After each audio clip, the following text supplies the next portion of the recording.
Bismillahirrahmanirrahiim. Soo dhawaada walaalahayga qaaliga. Insha Allah maanta waxaan idin wadaa cashir ku saabsan xasaasiyadda. Xasaasiyadda qaabka loo daaweeyo, calaamadaha lagu garto, daawo dabiici ah iyo daawo kiimikaal labadaba insha Allah. Haddaba waxaan u galeynaa marka hore waa maxay xasaasiyad? Xasaasiyaddu waxa ay dhacdaa marka habka difaaca jirka ay walax shisheeye soo gasho oo caadi ahaan waxyeelo u lahayn jirka, balse difaaca jirka inuu u maleeyo waxyaalahaas jirka soo galay inuu dhib ku hayo, sidaas darteedna jirkii uu la diriro ama uu la dagaalo. Dabadeed dagaalkaas uu difaaca jirka qaaday ayay ka dhashaan inta badan calaamadaha xasaasiyadda ee aad aragtaan. Haddaba xasaasiyadda waa maxay calaamadaheeda?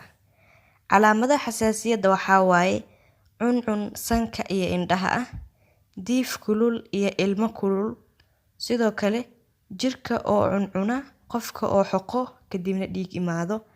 Waxaa kaleeto ka mid ah nabro yaryar oo guduud ah oo maqaarka ka soo yaaco oo cuncun badan leh iyo barar.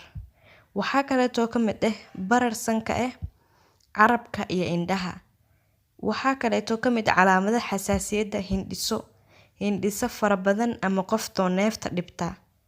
Waxaa kaleeto ka mid ah calaamadaheeda qufac zaa'id ah mararka qaar. Haddaba haddaan soo ogaanay waa maxay xasaasiyad iyo calaamadaheeda, waxaan u guda galeynaa hadda maxaa sababa xasaasiyadda. Ileen wax kasta waxbaa sababo.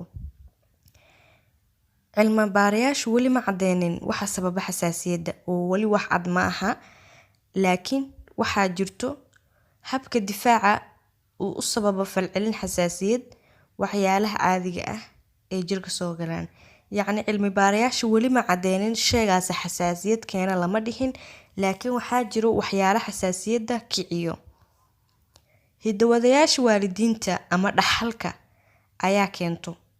Sidaa daraaddeed tan micnaheeda ma aha ama hiddaha uu keena haddaan leeyahay micnaheeda ma aha waalidiinta ayaa u gudbin karo carruurtooda xasaasiyad.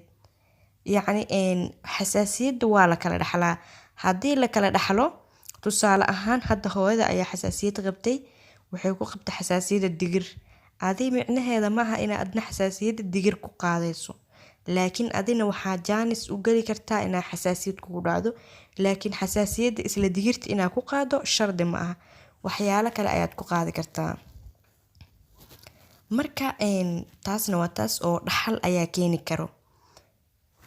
Haddaba maxaa kiciya xasaasiyadda? Yacni wax haddaan sameeyo xasaasiyadda waan qabaa, ilaah iima keeno tusaale ahaan qofkan xasaasiyadda wuu qabaa.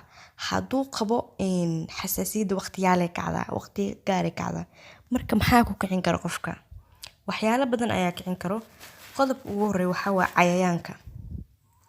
Qaniinyada kaneecada kale ama inaad taabato caaro ama baranbaro. Waxaa kaleeto kiciyo cuntada qaar. Waxaa ka mid ah hilibka kalluunka ama malayga. Waxaa kaleeto ka mid ah looska. Waxaa ka mid ah caanaha. Waxaa kaleeto ka mid ah digirta. Waxaa ka mid ah ukunta. Waxaa kaleeto ka mid ah daawooyinka qaar sida daawada binishiriinka la dhaho iyo zulfaha. Waxay kiciyaan xasaasiyadda. Marka qof walbo xasaasiyadda waxaa ku kiciyo shay ama dhowr shay oo kuwan ka mid ah. Waana muhiim qofka inuu ogaado waxa ku kiciya xasaasiyadda si uu uga dheeraado. Waayo ka hortagga ayaa ka fiican daaweynta. Mar walba inaad wax daaweyso waxaa ka fiican wixii kugu keena dhibka in ogaato ood ka hortagto. Haddaba xasaasiyadda maxaa lagu daaweeyaa? Habka ugu wanaagsan ee looga hortagi karo xasaasiyadda waa in laga fogaado wax kasta oo kugu kicinaya xasaasiyad. Haddii ay suurtagal ahayn, waxaa jiro fursado daaweyn ah oo la heli karo. Daawada xasaasiyadda waxaa la rabaa inay xirto dheecaanka histamine oo ah kan kiciya xasaasiyadda. Marka si dheecaankaas loo xiro waa in la qaataa daawooyinka antihistamine. Xasaasiyadda waxaa kiciya histamine, marka waxaa la rabaa daawooyinka antihistamine. Yacni anti waxaa cagsi ku ah in la qaato. Haddaba daawooyinkaas waa in la qaataa. Qofkan daawadaas ma heli karabo, gurigiisuu joogaa si degdeg ayaa xasaasiyad u kacday. maxaa guriga laga heli karaa oo lagu daaweyn karaa haddii daawo la waayo? Kow, mooska waxaa ku jirto maado la yiraahdo antioxidant. Waa maado ka hortagta sunta, taasoo faa'iido u leh inay baabi'iso dhammaan bararka iyo nabraha ay keento xasaasiyadda. Sidoo kale waxaa ku jirta mooska potassium. Potassiumku wuxuu isku dheelitiraa biyaha dheecaanada jirka ay sameeyaan oo ay keento xasaasiyadda. Qofka hadduu qabo cuncun fara badan uu maqaarka ku leeyahay, wuxuu soo qaadanayaa mooska qolofkiisa, wuxuuna ku xoqayaa meesha cuncunayso ama nabraha kasoo baxeen ama meesha bararsan. Qodobka koowaad waxaa waaye oo dabiiciga oo lagu daaweyn karo adoo gurigaaga jooga moos. Qodobka labaad waxaa waaye cabitaanka liin dhanaanta. Inaad cabto mar walbo cabitaan liin dhanaan rasiin ah waxay kaa caawinaysaa inaad ka hortagto xasaasiyadda jirka. Ku miira galaas birkiis oo biyo liin dhanaan ah, kuna darso qaando malab ah. Waxaad cabtaa subax walbo. Taas ayaa ka hortag u ah xasaasiyadda, daawona u ah, jirkana ka saari doonta sunta insha Allah hadduu ay buweyna kala noqdo. Qodobka saddexaad ee lagu daaweeyo xasaasiyadda waa sanjabiisha. Sanjabiisha waxay qani ku tahay antihistamine. Waxay awood u leedahay inay xirxirto unugyada soo saara histamiinka, taasoo kiciso xasaasiyadda. Ku isticmaal sanjabiisha inaad shaah kulul ku darsato, dabadeed aad cabto ama aad caadi u ruugto oo aad cunto maalin walba. Qodobka afaraad ee lagu daaweeyo xasaasiyadda waa babayga. Haddii aad xasaasiyad jirka ah leedahay iyo cuncun ziyaado ah, babaygu waa daawo muhiim u ah qofka cuncunka qabo. Wuxuuna ka reesan karaa cuncunka hadduu isticmaalo. Soo qaado qaabka loo isticmaalayo marka babayga. Waxaad soo qaadanaysaa babayga, si fiican u marmari meelaha aad xasaasiyadda ku leedahay. Daawo wanaagsan oo aad ku reesan karto ayuu leeyahay babayga insha Allah. Qodobka shanaad, toonta waxay hormarisaa difaaca jirka. Sidoo kale waxay kontarooshaa alerjiga. Waxayna daawo u tahay caabuqyada kala duwan ee jirka ku dhaca, madax xanuunka iyo hindhisada.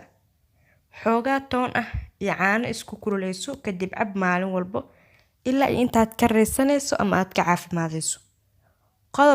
Qodobka shanaad, cabidda biyaha badan. Biyaha wax kasta ayay daawo yihiin, wax kastana way ku nool yihiin. Haddii aad leedahay xasaasiyad, waa inaad cabtaa biyo badan. Sababtoo ah biyaha badan waxay kaa caawinayaan jirkaaga in la qashin saaro, suntana laga saaro iyo waxyaalaha xasaasiyadda kicinayo. Biyaha waxay dheelitirayaan caafimaadka jirka iyo murqaha. Maalin walba isticmaal ku dhawaad 2 litir oo biyo ah ama ka badi. Biyaha ugu fiican waa biyaha cad. Talo guud. Haddii mid ka mid ah daawadan aan idin soo xusay aad markaad isticmaasho xasaasiyad ka sii qaado, ama aad horay u ogeyd midkood inaad xasaasiyad ku leedahay, fadlan iska jooji. Waxaan idin soo sheegay daawooyin, marka qof kasto xasaasiyadiisa waa nooc gooni ah. Daawooyinka aan kuu soo sheegay haddaad ku caafimaado falillahi alxamdu wal minna. Dadka intooda badan way ku caafimaadaan, laakiin hadda waxyaalaha idin soo sheegay qaarkood laga yaabo ilaan dadka isku mid maaha qof inuu xasaasiyad ku qabo. Marka halka shay oo xasaasiyad ku qabto ka leexo, kuwa kale isticmaal insha Allah. Waxaad kala ogaataa xanuunkan daawadiisa ugu muhiimsan waa inaad ogaato waxa kugu kiciya xasaasiyadda, aadna ka dheeraato waxyaalahaas. insha Allah intaan daawo Allah idinkaga dhigo.